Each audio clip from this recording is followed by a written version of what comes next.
Hello again and welcome back.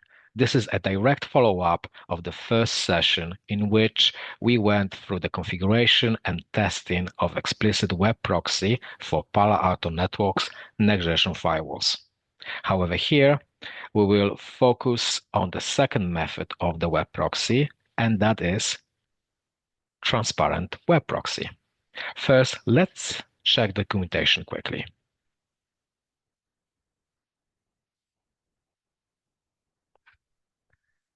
PanoS new features guide from docs.paloaltonetworks.com web proxy. Here we can find out what it is and where we can implement it. Further down, there are two methods for routing traffic. We've got explicit proxy method and transparent proxy method. Now, if we skip to the section of transparent proxy, because this is what we'll be talking about today, we can see a number of points to perform to configure this. Just to reiterate, it says with transparent proxy, the client browser is not aware of the proxy. And also, transparent proxy is transparent to the user without requiring additional authentication. 7 points to perform. Number 1, if you have not already done so, activate the license for web proxy. Number 2, set up zones and interfaces. Number 3, set up the DNS proxy for transparent proxy. Number 4, to enable decryption for man-in-the-middle detection, create a self-signed root CS certificate or import a certificate signed by your enterprise certificate authority. Number 5, set up the transparent proxy. This is the main component in which we set that feature in. These are 4 settings, so you have to understand what they do. Number 1, connection timeout. Specify the connection timeout to define in seconds how long the proxy waits for a TCP response from the web server. If there is no response after the specified amount of time have lapsed, the proxy closes the connection. So this is number 1, connection timeout. Then we've got upstream interface. Upstream interface must be a loopback interface that is not associated with other subnets. Further down, specify the IP address of the loopback interface as the proxy IP. And lastly, DNS proxy. Specify DNS proxy object you created in step 3.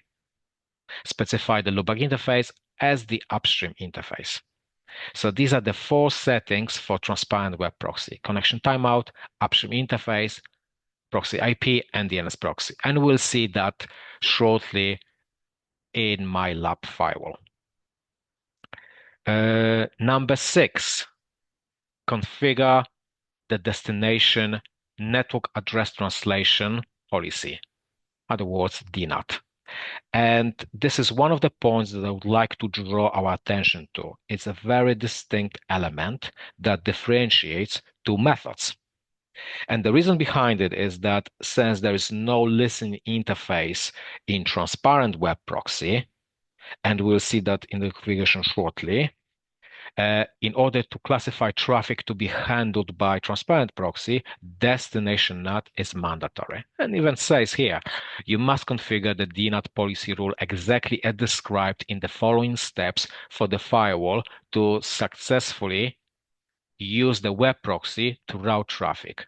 Be sure to configure the DNAT policy rule so it precedes the source network address translation policy rule. In other words, the DNAT policy, just for this transparent web proxy, needs to be above the source NAT in the policy rule base. Okay, so this is number 6, very important. And number 7, configure the security policy to allow and route the proxy traffic. And these are the 7 points we need to carry out to complete the configuration. Okay, before I showed you the configuration of my lab firewall, let's have a look at the diagram.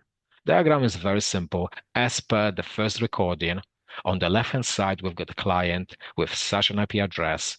It will be sending traffic to our test website, HTTP versus https.com through the firewall, which is right in the middle. The firewall, the way it's set up is very simple. Again, we've got trust interface.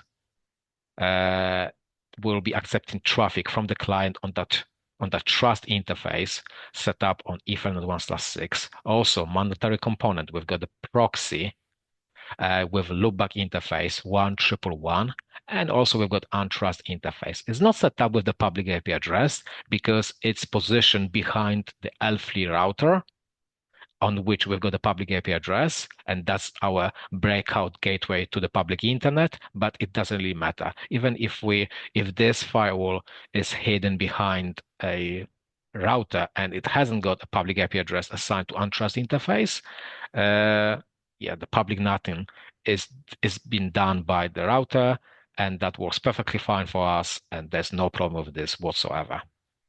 Yes, we'll be testing traffic from the client to this website.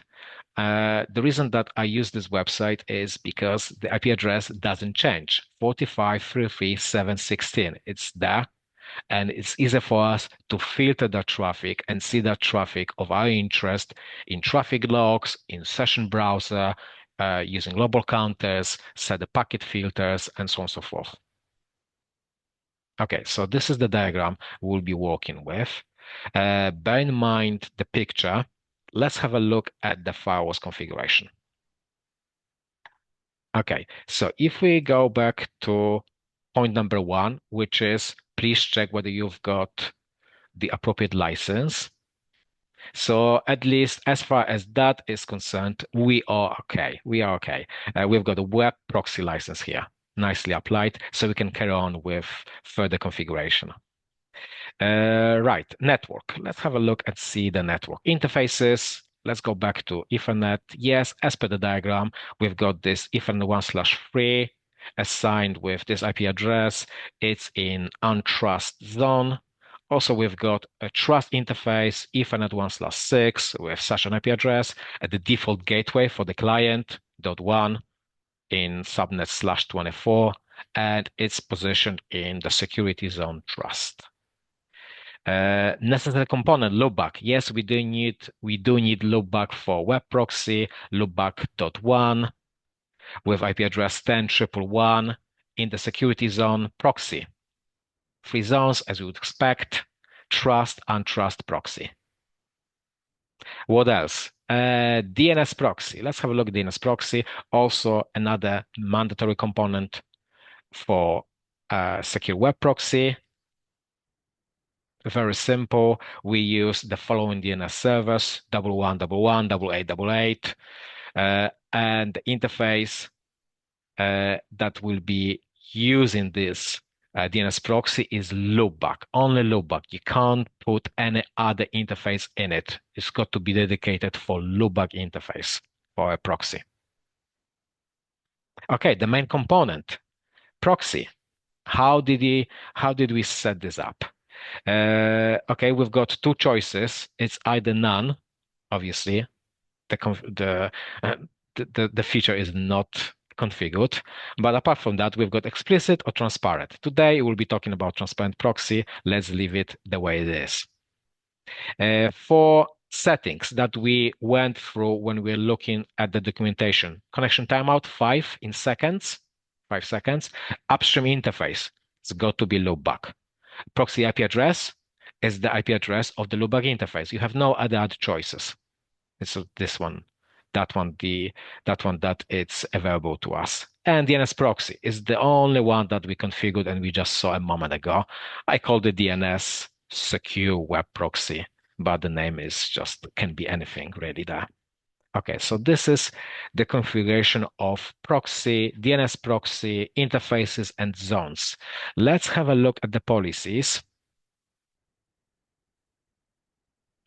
These are security policies. before we look at the security policies, just came to me. Let's have a look at the objects because I use certain objects in those security policies. So let's demystify what those objects mean. So in terms of addresses, we've got client with this single IP address 192.168.45.100/32 as per our diagram. This is the client, and I'm trying to be very, very precise here. This is the client. We've got DNS servers, 11119999. Pretty straightforward. We've got listening interface. Let's not worry about this for the time being. This is quite important for the other method, explicit web proxy. That's where I used it. So again, let me refer you to the first recording.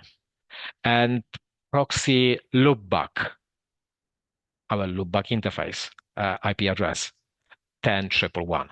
So these addresses. Also, let me show you services, because one of the services I use in the DNS in the DNAT policy.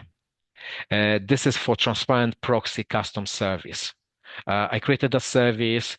I put a few destination ports for HTTP, HTTPS traffic, and AD80, our proxy traffic, which is 443, AD, and AD80. This is the custom service that I use in our DNAT policy. Okay, going back to policies. We have 4 policies here. The three ones, the bottom ones that I disabled and they grayed out, we use this for explicit proxy. So let's not worry about those for the time being. They grayed out, they disabled, they are not needed. Let's focus on the 4 top ones. So the following policies we have: proxy to public DNS. It's from proxy zone, from loopback interface, going to untrust and querying DNS servers. The application is DNS, so it's pretty tight. This security policy just deals with the very precisely with the traffic that I would like to of our interest. The second policy, again for DNS, this time around, is from trust to public DNS. It's from trust zone from the client going to untrust, again, creating DNS servers and applications DNS. The reason behind it is that we need to allow the client to perform DNS queries as opposed to explicit web proxy. We didn't need that for explicit web proxy, and the firewall and the web proxy happily perform those tasks for the client.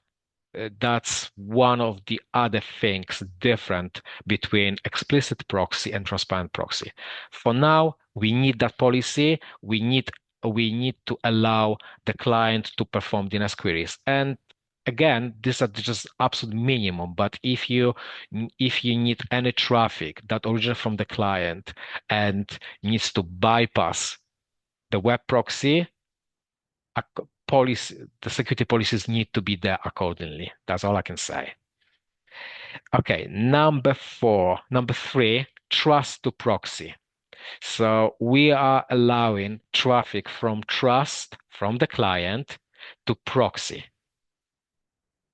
Destination any, device any, and application. I'm just focusing at the moment on web browsing. I'm not doing any SSL decryption. I won't be testing HTTPS. I just wanted to keep it this use case very, very simple with web browsing. And the last policy, number 4, is from proxy to the internet. It's from proxy from the client, but from zone proxy to the internet, web browsing again. So the whole point is that the client, apart from DNS queries, the client it doesn't access the public internet directly from the trust zone. It always goes through the proxy. So basically, we've got the first leg, which is from trust to proxy. And then the second leg from proxy to untrust as far as web browsing goes. And like I said, DNS is a different thing here. So these are the security policies needed for our scenario. And the last thing I wanted to show you before we start testing the solution is not proxies. It's not policies. The first one is transparent proxy DNAT. That's how I call it. And this is as per the point 6. Configure the destination network address translation DNAT policy. The way I configured is the following. Original packet. From trust to untrust, the service, the custom service that I showed you earlier. So the ports are 80, 443, and 8080. And translated packet is the destination NAT. We're doing DNAT. So we are performing destination NAT for, and translated address is proxy loopback, and translated packet is 8080. One little caveat here is, and you might already notice that the documentation says the way we like to configure this is from trust to proxy zone as the destination zone. And I think this is some sort of mistake, or maybe my configuration is incorrect, because when I set that up, it didn't work for me. I had to switch it from trust to untrust, and now it's working for me. So please make any comments below the video, and if you've got any other ideas, then I'm open for any other suggestions. But at the moment, it doesn't work for me if I configure from trust to proxy zone.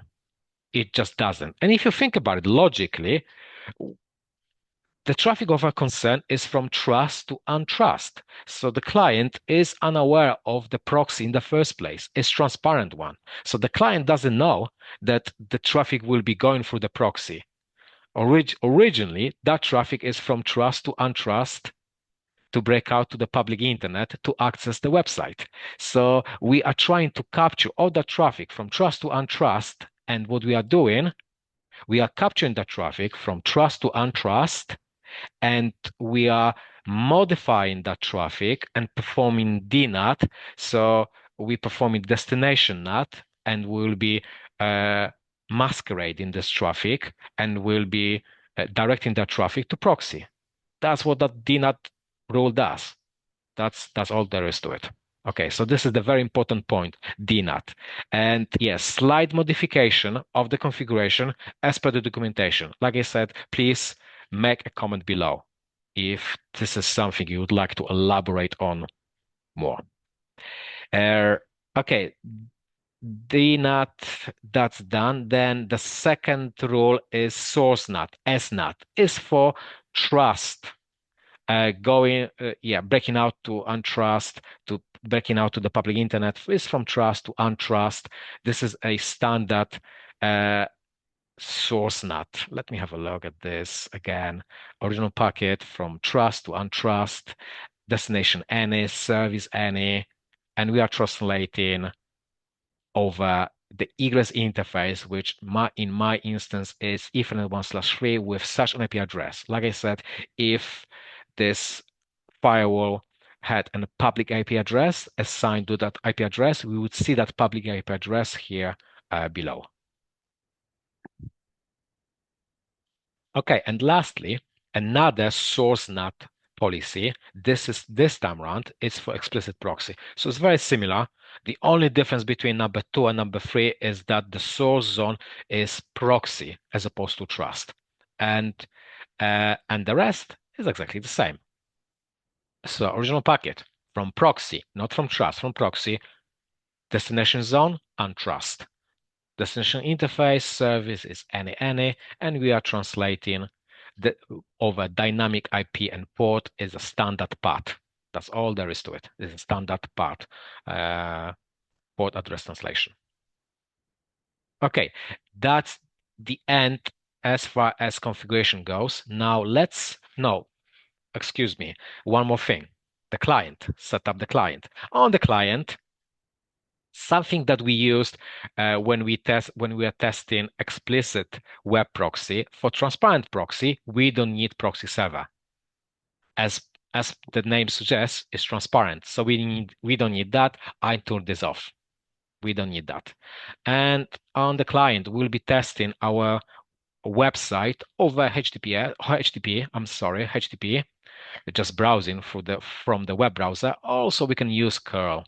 There is a curl command, very simple, with one parameter vswitch, and also just to make the output a bit shorter with the parameter capital I. We can do other way. Obviously, there are probably thousands of any other ways of doing so, but that's what I'm using at this very moment. Okay, right. So the configuration is done. Now, if we want to monitor whether this solution works for us, so if we are to initiate that traffic to our test website again, so let me do this using a curl command. Okay.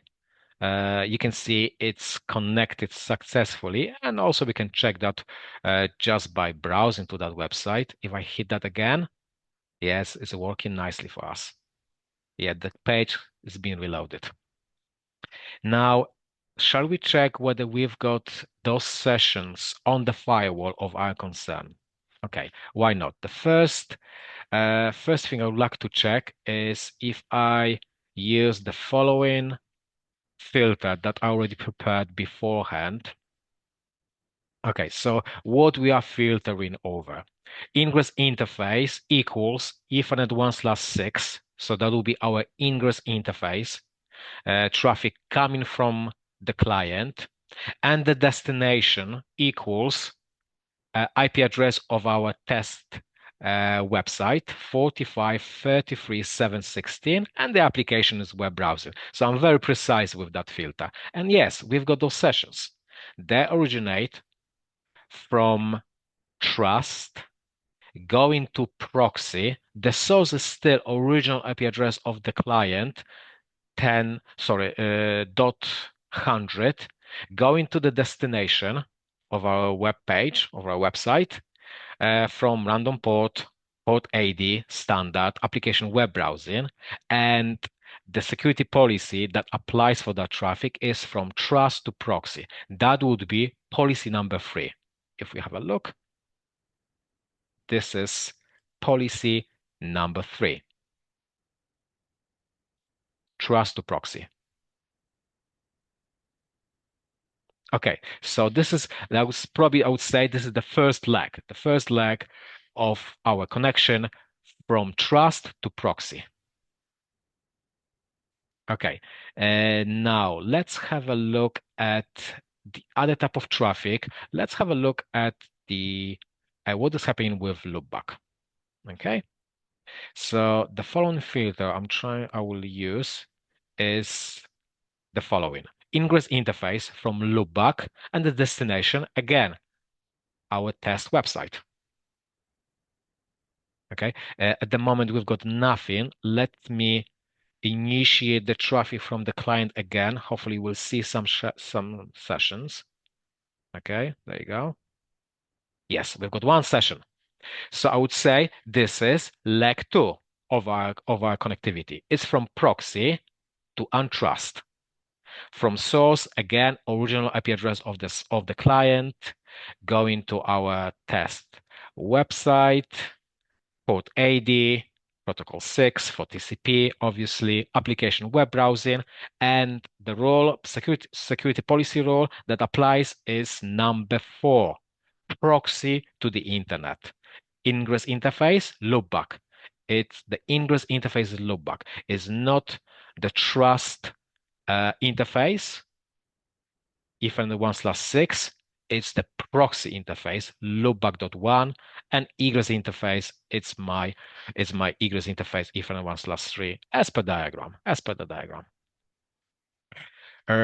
Right, okay, yes, the diagram. So, like I said, as I referred, leg 1, leg 2, leg 1, from client, that will be from the client on the left-hand side to our trust interface, and leg 2 would be from loopback interface as an ingress interface to going through untrust, going to that website. So it will be leg 2. Right. Okay. So this is leg 1, leg 2 of connectivity for web browsing. Now let's have a look whether we've got any DNS queries. Okay. Let me prepare another filter for us. Is the following: ingress interface equals loopback01 and application equals DNS. Do we have anything? No, we don't. Okay. Shall we initiate traffic again? Okay, it's right there. And we still don't see any sessions. And I'll tell you why. Because we use DNS proxy. And I can guess that there are some entries already saved, cached in DNS proxy. In order to find out, let me SSH to the same firewall so we can execute some CLI commands. Okay, so this is the firewall of SSH. There's one command, one CLI command that we can check DNS proxy cache. Okay, here's the one that I'm after. Show DNS proxy cache all. And you can see we've got those entries already cached by the firewall. That's why we don't see that session anymore, because it's been cached. The loopback interface doesn't have to query the DNS server for those entries. We can see HTTP versus https.com IP address. We've got that, and also we've got the CNAME for www. So yes, we've got those entries. Let's clear those entries. This is the command to do so. Clear DNS proxy cache name and the name of our DNS proxy. Okay, let's do it again. Okay, let us check. Yes, perfect. Those entries are gone, apart from the one that we see, sinkhole.paloautonetworks.com, but it doesn't really matter. We don't have to worry about that. Okay, those been clear. Also, then, okay, we don't have any sessions as yet. Nothing's been initiated from the client. On the client, let's clear the DNS. Let's flush DNS here as well. Okay, it's ipconfig / flush DNS. Okay, DNS has been flushed on the client as well. And let's initiate the traffic again then. Go back to the firewall. Okay, still nothing. Let us have a look what is happening here. Maybe I need to. Okay, let me do this for the web browser. Maybe we'll be luckier here.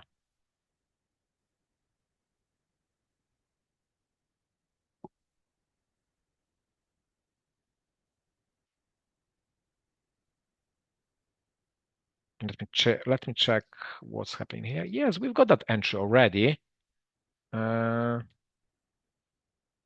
the cache. Let me clear it again. Yes, finally, we've got the session here. Okay, that's where we want it to be. Okay, that session says the following. From zone proxy to untrust, the source is the IP address of the loopback, going to a DNS server, standard port 53, protocol 17.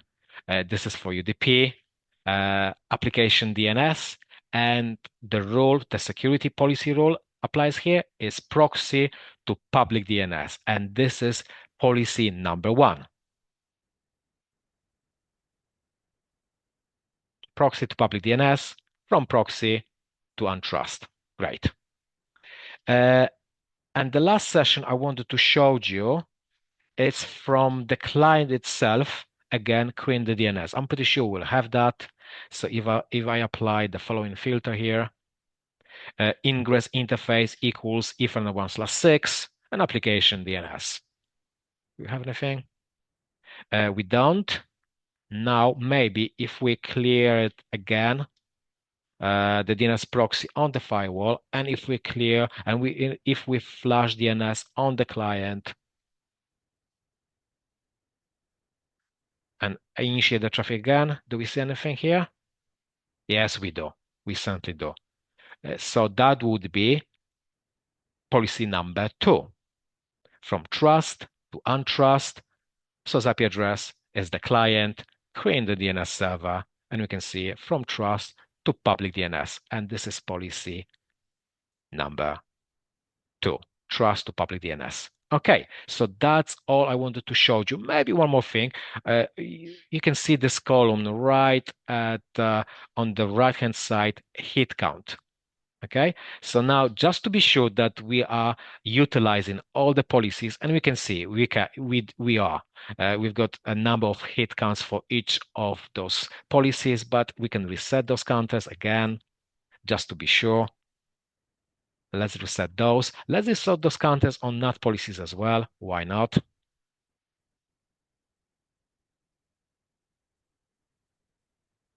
Okay, great. It's all nicely reset for us. Yeah, it's already, the client is initiating some traffic already for proxy, but that's fine.